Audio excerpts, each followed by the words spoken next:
देश के सांस्कृतिक पुनरुत्थान का जो संकल्प लिया है, उसका महत्वपूर्ण पड़ाव आज पार कर रहे हैं। किसी भी देश की, किसी भी प्रदेश की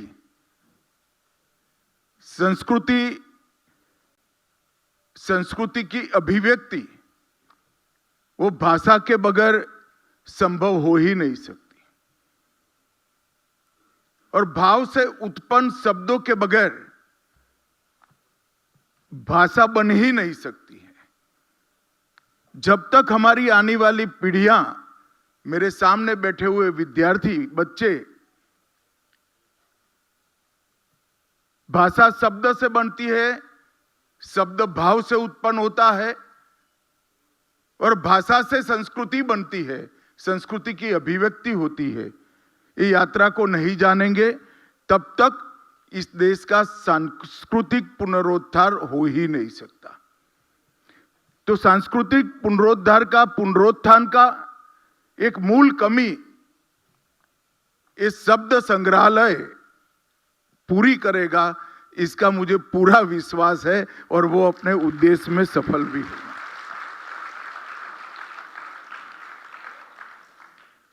जब पाणिनि ने व्याकरण की रचना करी, तब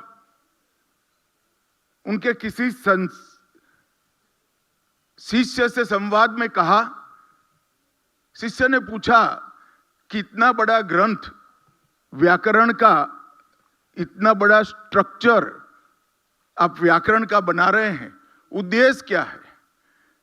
तब उन्होंने कहा था, मनुष्य के भाव से शब्द की उत्पत्ति होती है, व्याकरण शब्दों को बांधता है, शुद्ध भावपूर्ण उच्चारण वो वाक्य को अर्थ देता है, और अर्थ दिए हुए वाक्यों का समूह भाषा की संरचना करते हैं, और भाषा सालों तक संस्कृति की वाहक बनकर सभी जीवों का कल्याण करती है।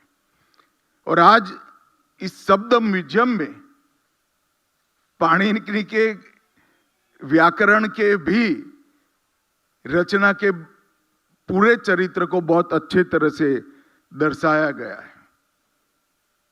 मित्रों, हम तो इस देश के वासी हैं जहां ऋग्वेद में कहा गया, सभी दिशाओं से हमारे पास कल्याणकारी और शुभ विचार आते रहे, जो किसी से दबे नहीं, जिन्हें कोई बाधित न कर सके, और हम नई ऊंचाइयों के ऊपर वो विचारों के आधार पर हमारे समाज जीवन को ले जाए।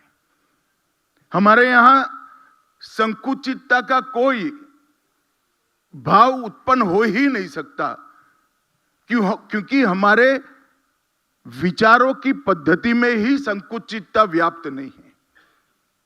हम जब भूमि पूजन करते हैं, शांति मंत्र का उच्चारण करते हैं, तो पशुओं में भी शांति की कामना करते हैं, वनस्पति में भी शांति की कामना करते हैं, यहां तक कि ब्रह्मांड में भी शांति की कामना करते हैं। संकुचितता ये भारतीय संस्कृति का कदापि चिन्ह नहीं बन सकती, परंतु हमारा जो है इसको आगे बढ़ाना, उसमें शर्म नहीं होनी चाहिए। विशाल विचार, विशाल हृदय की व्याख्या इस तरह से कर दी गई कि हम दूसरों में गौरव लेते हो गए, हमारे को हम भूल गए। मैं मानता हूं कि शब्द म्यूजियम हमारी भाषाएं, हमारी संस्कृति, उसको चिरकाल तक हमारी आने वाली पीढ़ियों को शिक्षित भी करेगा, इससे संस्कृति का परिचय भी कराएगा, और उनको जीने का रास्ता भी सिखाएगा।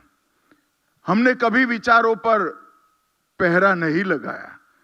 श्रुति के साथ संवाद हुआ, दर्शन के साथ शास्त्रार्थ हुआ, और परंपराओं के साथ हमने निरंतर नवाचार को स्वीकारा है। और आज जब मैं पूरा म्यूजियम देखकर आया हूं, तब ओमकार से लेकर, शब्द की रचना से लेकर, व्याकरण की रचना से लेकर, श्रुति स्मृति से लेकर पांडुलिपियों और शिलालेखों से लेकर प्रिंटिंग मशीन तक ये पूरा म्यूजियम शब्द की यात्रा को वर्णित करता है। मेरा संस्कृति सचिव जी से निवेदन है कि इसको अब आप कंप्यूटर और एआई तक भी पहुंचा दीजिए, जिससे हमारी भाषाएं पूर्णतया स्वीकृत हो जाए। हमने नवाचार से कभी परहेज नहीं किया, भागे नहीं है। हम ऐसे लोग हैं जो कुछ भी शुभ आया इसको स्वीकार किया और हमारे शुभ के साथ मिलाकर शुभ का प्रभाव बड़ा बड़ा बड़ा करते गए। और इसी तरह से हमारी ये सांस्कृतिक यात्रा इतने सारे विघ्नों के बाद भी आज दुनिया के आगे हिमालय की तरह अटल खड़ी है और हिमालय की ऊंचाइयों को भी प्राप्त करी है। आज इस शब्द संग्रहालय भारत की बहुभाषी चेतना, ज्ञान परंपरा और जन स्मृति का एक प्रकार से सुंदर शब्दांकन करने वाला ये संग्रहालय बना है। इसका मुझे बहुत बहुत संतोष है।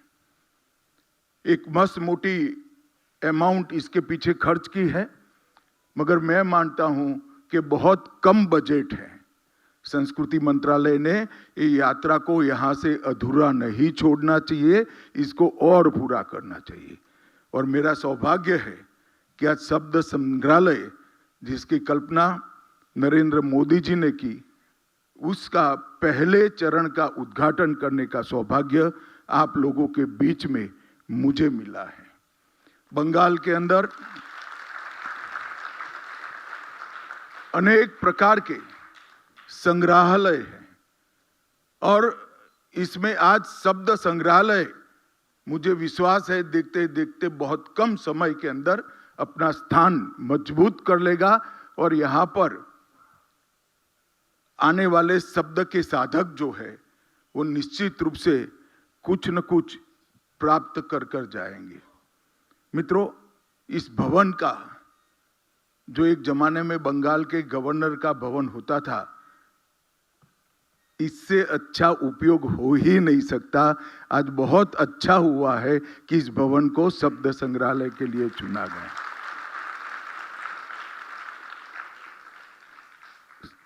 सामान्य संग्रहालयों में जब उसकी रचना होती है, संकल्पना होती है,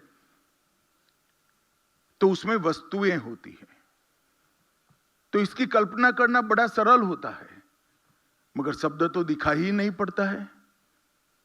तो शब्द का परिचय और शब्द के विज्ञान का परिचय आने वाली पीढ़ी को कराना एक प्रकार में बहुत मुहिम और बहुत कठिन काम था। मगर मैं संस्कृति मंत्रालय के दोनों सचिव, पूर्व सचिव और अभी के सचिव और हमारे गजेंद्र सिंह शेखावत मंत्री जी को भी बहुत बहुत साधुवाद देना चाहता हूं कि उन्होंने शब्द को बहुत अच्छे परिचय के साथ इस संग्रहालय में बांध कर रख दिया है। शब्दों को कोई बांध नहीं सकता, मगर मैं मानता हूं शब्द के विज्ञान को इस संग्रहालय ने बांध दिया है। शब्द को सुना जा सकता है, बोला जा सकता है, जिया जा सकता है और अगली पीढ़ी को दिया भी जा सकता है। ये अगली पीढ़ी को देने का जो काम है वो ये शब्द संग्रहालय करेगा।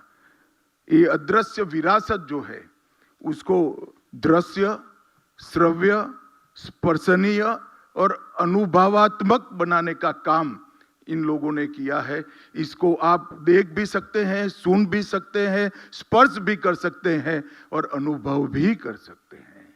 जब अंदर कोई कहता है कि विश्व में सबसे पहला शब्द कौन सा बोला गया होगा, और जब ओमकार आता है तो हमें भी लगता है कि ओमकार ही विश्व का सबसे पहला शब्द होगा।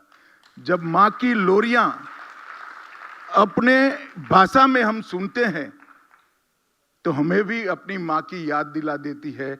बहन ने भी लोरी गाई होगी, माँ ने भी गाई होगी, और हम अपनी भाषा, अपनी माँ, अपनी बहन के साथ, उसके दुलार के साथ अपने आप जुड़ जाते हैं। तो वो दृश्य भी है, श्रव्य भी है, कई प्रकार की कलाकृतियां और पांडुलिपियों को यहाँ रखा है। वो स्पर्शनीय भी है और अनुभवात्मक भी है, जो चिरकाल तक हमें याद देते हैं।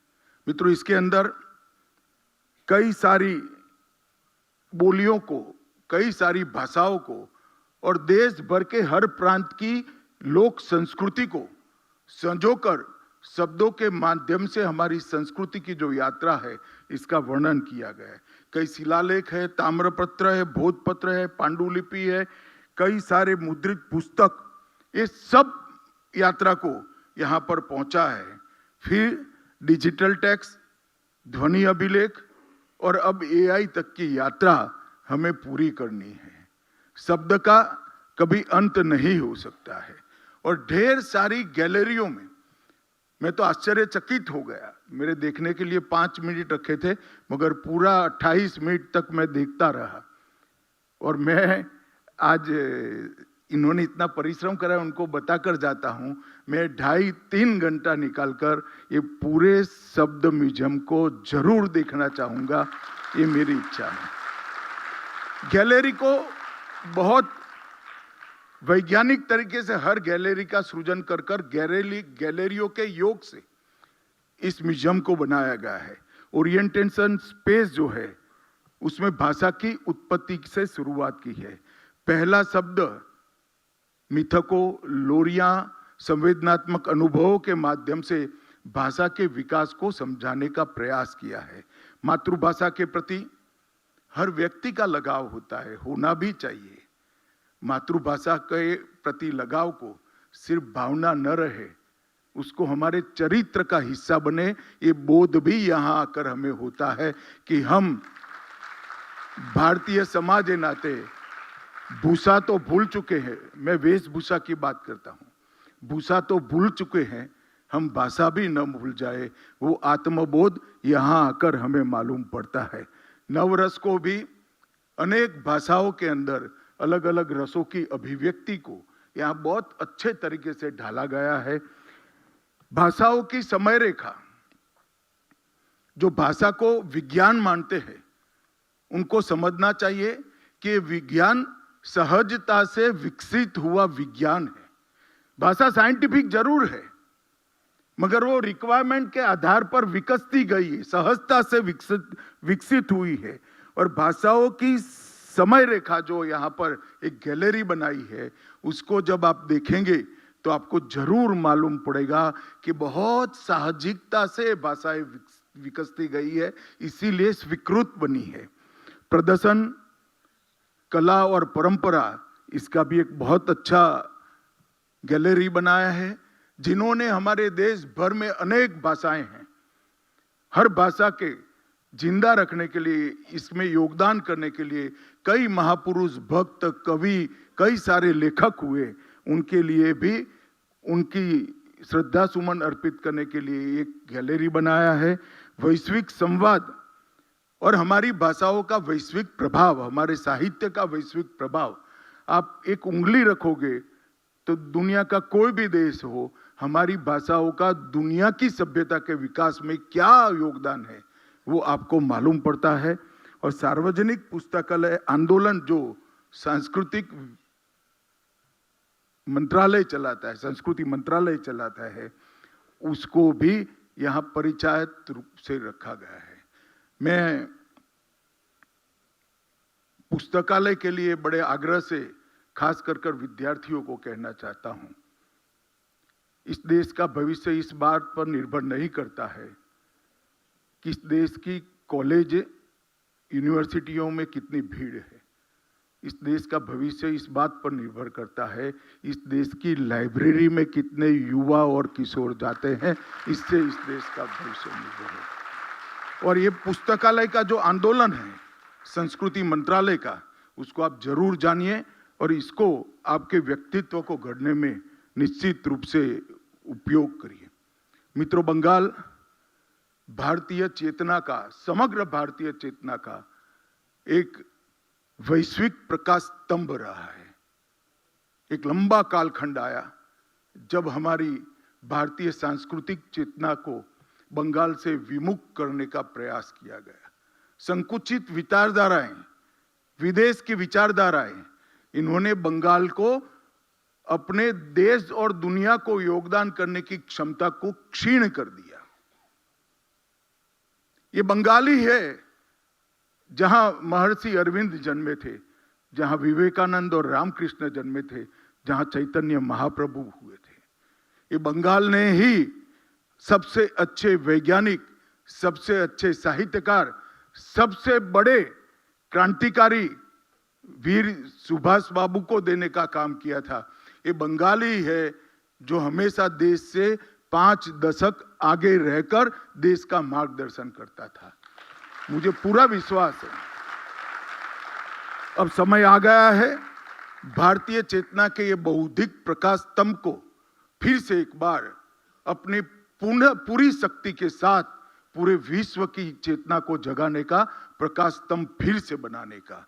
नरेंद्र मोदी जी के नेतृत्व में, शुभेंदु भाई के नेतृत्व में यहाँ जो परिवर्तन हुआ है, मुझे पूरा विश्वास है। मैं 9 सप्ताह से बंगाल सरकार की एक एक गतिविधि को देख रहा हूं।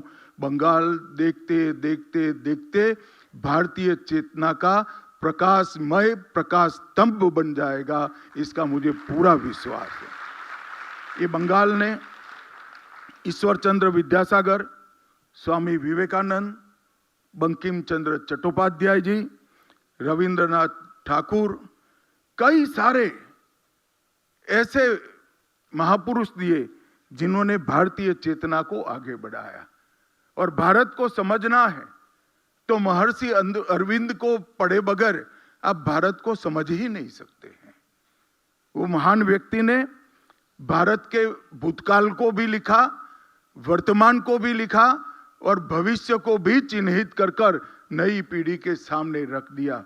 और महर्षि अरविंद की ही वाणी है कि एक दिन भारत माता निश्चित रूप से विश्व गुरु के स्थान पर पुनः प्रस्थापित होगी और पूरे विश्व को अपना सबसे अच्छा देने का प्रयास करेगी। मित्रों, यहाँ पर जब मैं आया हूं तब युवा पीढ़ी को खास कहना चाहता हूं कि शब्द को समझिए, भाषा को समझिए, उच्चारणों को शुद्ध कर दीजिए और व्याकरण को आत्मसात कर आपकी अभिव्यक्ति को प्रभावशाली बनाइए। वो समाज में आपकी स्वीकृति को अनेक गुना बढ़ा देगी, ये मेरा अनुभव है। मित्रों, आज हर्ष का विषय ये भी है कि जब पूरा देश वंदे मातरम का 150वां वर्ष मना रहा है, तब इस शब्द संग्रहालय का उद्घाटन हो रहा है। यहाँ मंच पर खड़े रहकर वंदे मातरम का पूरा गान हम सुनते हैं, तब हमें मालूम पड़ता है कि भारत माता के प्रति मेरा भाव क्या होना चाहिए। और ये इतने बड़े बोध से आजादी के 76-77 साल तक देश अनजान रह गया। आज हर स्कूल में वंदे मातरम पूरा गाया जाता है। इससे बड़ा वर्ष कोई हो ही नहीं सकता। और उसी वर्ष में शब्द संग्रहालय की स्थापना हुई है। मोदी जी ने 2024 में बांग्ला को शास्त्रीय भाषा का दर्जा दिया। ये भाषा का शास्त्रीय भाषा का दर्जा बांग्ला को मिलना एक कब से ड्यू था, उसको भी मोदी जी ने समाप्त करा। और श्यामा प्रसाद मुखर्जी का भी 125 साल समाप्त हुआ है। और श्यामा प्रसाद मुखर्जी ही थे जिन्होंने कलकत्ता विश्वविद्यालय में जब वो युवा कुलपति बने तब कवि गुरु टैगोर से दीक्षांत संबोधन कराया था। और पूरी भारत की यूनिवर्सिटियों में अंग्रेजी के कालखंड में पहला बांग्ला भाषा में दीक्षांत प्रवचन श्यामा प्रसाद मुखर्जी जी ने कविवर टैगोर से कराया था। और मित्रों, आज बंगाल फिर से सोनार बांग्ला बनने की दिशा में आगे बढ़ा है। मैंने शुभेंदु जी को बहुत भाव के साथ एक पत्र लिखा है, जो मेरे मन के भाव थे वो एक पत्र में लिखे हैं। मुझे आशा है कि शुभेंदु जी जरूर ये बात को पूरी भी करेंगे और गुरुवर टैगोर का ये जो स्वप्न है उसको भी पूरा करेंगे। मित्रों, हमने कई सारे हमारे महर्षियों ने शब्द के लिए बहुत कुछ कहा है, मगर मैं कहना नहीं चाहता, बड़ा समय हो गया है, मगर भाषा के लिए मैं जरूर कुछ कहना चाहता हूं। मनुष्य समझता है कि भाषा को हमने बनाया है। मेरी बात ध्यान से सुनना। मनुष्य समझता है कि भाषा को हमने बनाया है। मैं मानता हूं कि भाषा ने मनुष्य को बनाया है, मनुष्य बनाया है। हर एक में जीव होता है, मगर वो मनुष्य तब होता है जब भाव जागरूक होता है, और भाषा ही भाव को जागरूक करती है। ये भाषा का जो मूल है वो शब्द है और अपनी भाषा के शब्द है।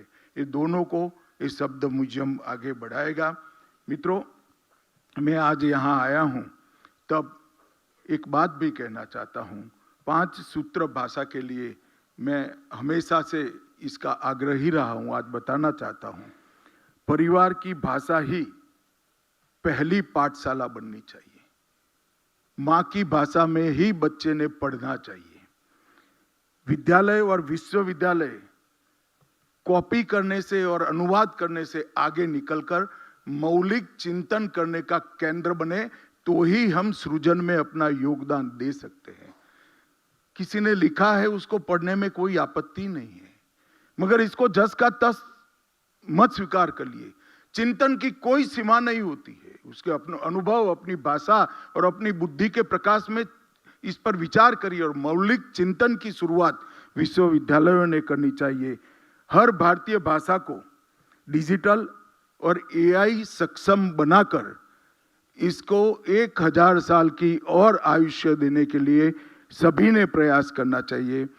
पुस्तकालय और संग्रहालय सिर्फ भवन में सीमित न हो, इसके अंदर जो भावनाएं कूट कूट कर पड़ी है वो युवाओं तक पहुंचे, किशोरों तक पहुंचे, इसके लिए अभियान चलाया जाए। और हर युवा अपनी मातृभाषा के साथ साथ एक भारतीय भाषा अवश्य सीखे, तो हम न सिर्फ अपनी मातृभाषा को, भारत की सभी भाषाओं को एक लंबा आयुष्य देने में हम आगे बढ़ सकते हैं। ये पांचों बात अगर आज सरकारें, शिक्षा व्यवस्था और विशेषकर देश की जनता सिखाती है और अपनी अगली पीढ़ी को देती है, तो हम भाषाओं की सेवा में बहुत बड़ा काम कर पाएंगे। हम धरती ये बंगाल की है, भारतीय संस्कृति का इसको प्रकाश स्तंभ सब लोग मानते हैं। यहीं से आज संकल्प करें कि शब्द से संस्कृति को हम ताकत देंगे, संस्कृति से हमारा आत्मविश्वास जगाएंगे, और आत्मविश्वास से विकसित, पूर्ण विकसित भारत हम 2047 में बनाकर हमारा स्वप्न पूरा करेंगे, भारत माता को विश्व गुरु के स्थान पर रखने का। और मैं मानता हूं इसकी नींव ये शब्द संग्रहालय बनेगा। इसका एक बहुत बड़ा उपकरण ये शब्द संग्रहालय बनेगा। हृदय से ये दोनों सचिवों को मेरी अनंत अनंत शुभकामनाएं और धन्यवाद का भाव है। कल्पना होती है, इसको चरितार्थ करना भी बड़ी बात है। मोदी जी ने देश के सामने, देश की सरकार के संस्कृति मंत्रालय के सामने एक उत्तुंग कल्पना रखी कि शब्दों का एक म्यूजियम बने, और इसकी अभिव्यक्ति ऐसी हो जो शब्द का परिचय साहजिकता से हर व्यक्ति को करा सके, हर नागरिक को करा सके। उसको आप दोनों ने मिलकर चरितार्थ किया है। मेरी अनेक अनेक शुभकामनाएं। वंदे मातरम।